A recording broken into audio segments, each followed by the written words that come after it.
What is going on, my Super Sandwiches? Ramsey here, and today we'll be discussing Dragon Ball Xenoverse because I got some dirt, some knowledge, some information to share with you guys that I found out last week while I was at Bandai Namco, where I got a chance to play Dragon Ball Xenoverse, Ninja Storm 4, J-Stars Victory vs. Plus, and a bunch of other awesome games that are coming out over the course of the next couple months. So first things first, obviously we're talking about Dragon Ball Xenoverse in this video, and today specifically we're going to be talking about the character variations and the difference between Super Saiyan 1, 2, and 3, because that's a question that's been popping up for the longest past couple months now, because everyone wants to know what the differences really are between those forms.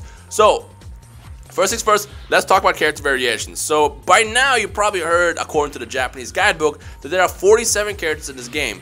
And a lot of people have freaked out about this, thinking that this is the smallest roster of all time out of any Dragon Ball Z game yet. And I wanted to address this again, even though I addressed it many times in the past week. But for some reason, people don't understand that 47 doesn't actually mean 47 characters. Using Budokai, for example, Budokai 3 had, I believe, 53 unique characters. All those 53 unique characters using the forms as well, it was over 90 characters total in the game. But each character is technically different because they had a different form and different movesets and all that stuff. So technically that game had like over 90 characters as the final count. Well, Xenoverse, even though it has 47 characters, there are actually different variations that have different moves that fight differently. They're different characters essentially. They're the same person, because Goku can only be one character. But Goku himself, for example, has 15 forms in this game. No, I'm not joking. If you look at that screenshot on screen right now, you see the character select screen. You see 15 forms, and each form has different movesets. Now, it's been kind of questioned if you can customize these movesets, and the answer is actually no, you cannot. Essentially, if you want a different Goku with different movesets, you just select that Goku, and you know it varies from Goku from like the Namek Saga Goku, the Saiyan Saga Goku. You got the Halo Goku, you got the Goku with the clothes ripped off. You got essentially every single Goku, probably from the Dragon Ball Z universe in this one game, and you can choose between all of them. And each one has different moves, different transformations, etc. So for example, if you want to pick Super Saiyan 2 Goku, he will be probably a Goku from that era, from like the Cell Saga, not Cell Saga, from the Kid Buu era / End of Cell Saga era probably. And he'll have those movesets for that character. And the way it works is you'll have a base Goku, but his transformation will be Super Saiyan 2.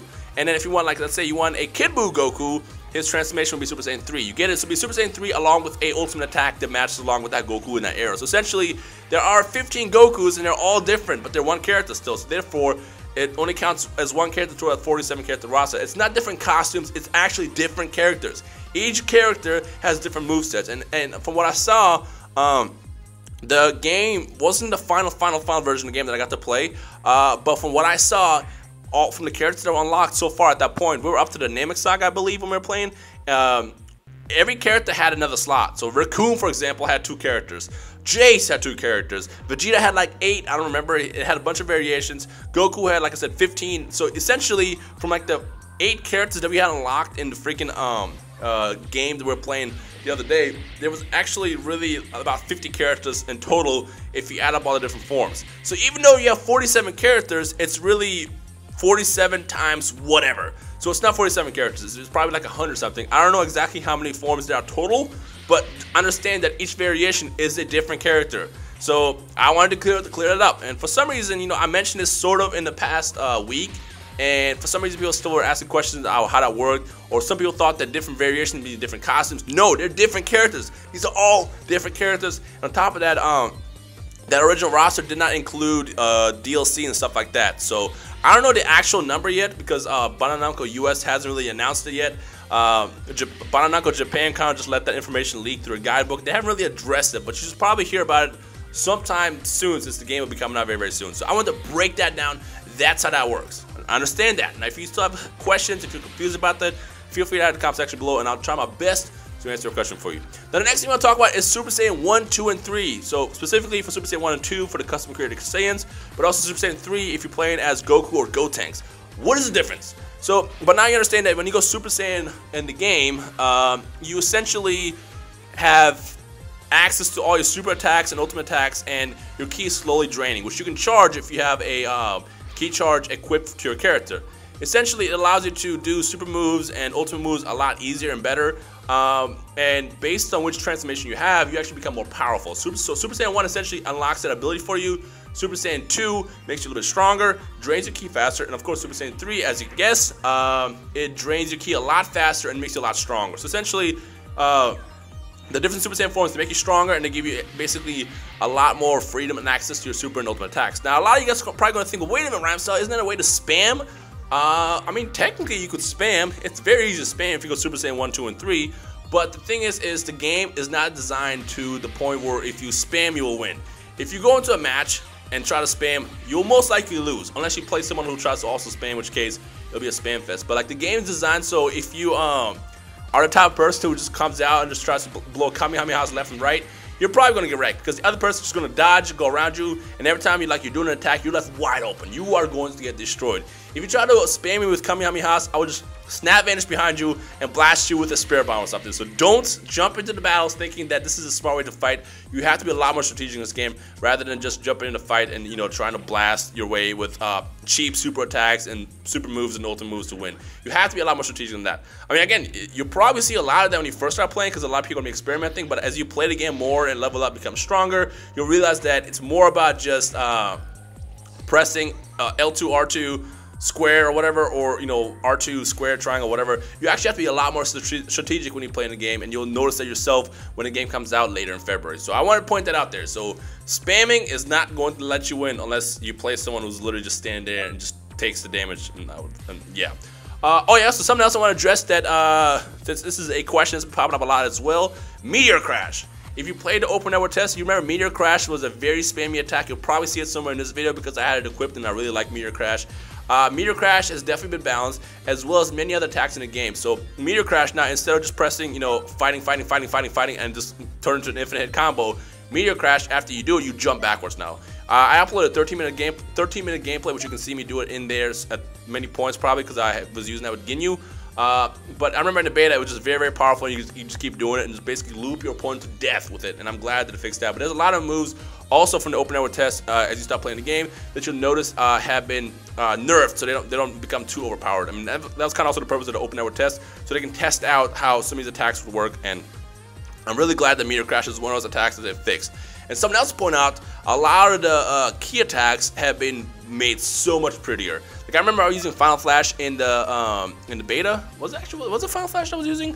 I don't remember. I remember I saw Final Flash in the beta. I can't remember. No, it was with Vegeta. It was with Vegeta.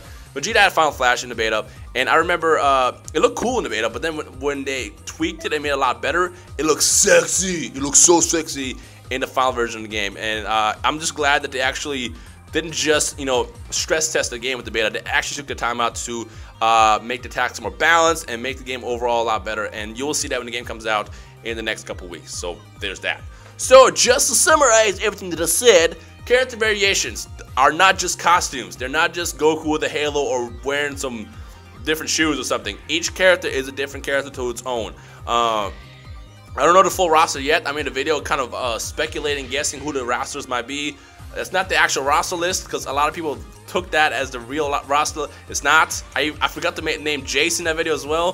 When we get the actual roster, which should be very, very soon, I will let you guys know. But for now, just understand that 47 doesn't mean tiny roster. And also something to point out, each character is also very, very different. They're not copy and pasted like in the previous Dragon Ball Z games, because let's be real, the previous Dragon Ball Z games, they were literally like 5 fight styles that were spread amongst like the rosters that were in that game. This game features unique fight styles per character, and that's what makes it so special compared to the previous DBZ games. Like, the team actually took their time out in making the game a lot more unique, so that's something you guys have to really think about when you play the game. It's not just, copy and paste like previous games. Like, this is a unique experience, so be excited about that. Other than that, I think that's pretty much everything that I wanted to cover. In case I forgot anything, I don't know, just stay tuned to this channel. Like I said, I got a lot of information I'll be releasing for the next couple days, and of course as I get more information I'll also release it as well. But I got a lot of information to release over the next couple days. That's going to be a lot of awesome information that's going to excite a lot of you guys, so make sure you stay tuned to my channel. If you're new, hit that subscribe button, and of course if you have any other questions or any of that, oh yeah, also like it if you enjoyed the video and if you're excited about the Dragon Ball Xenoverse. But if you have any other questions that you want to know, feel free to add in the comment section below, and I'll try my best to answer to my best ability and all that stuff. I'm trying to think if there's anything else I said. If you watched that 13-minute gameplay, I will say this actually, since I know this question is gonna pop up. The only thing that I did not like about playing Xenoverse the other day is I hate Frieza's spaceship. The map is awesome because you can go from room to room. Like, there's a bunch of rooms around Frieza's spaceship. It's really cool exploring it, actually. Like, you can go into the room with the chamber where you heal, the healing chamber. You can go into the room where Frieza's standing, you know, with his squad when they're waiting to get the Dragon Balls. Like, you can explore your entire spaceship. It's just not a fun spaceship to fly around and fight. It just doesn't work that well. But it looks pretty. It's just not that enjoyable to fly around in that map. So when it comes down to playing the game, I'm probably going to always avoid that map. But it's, I don't know. You guys can tell, I don't know. You guys can leave your own opinions in the 13-minute gameplay that I uploaded the other day or whenever I uploaded it. Check it out over there. I will link it in the description below. But other than that, yeah, that's pretty much it for now. My name is Rhymestyle. You guys enjoy the rest of your day. And I will see all you awesome Super Savages in the comment section below. Bye!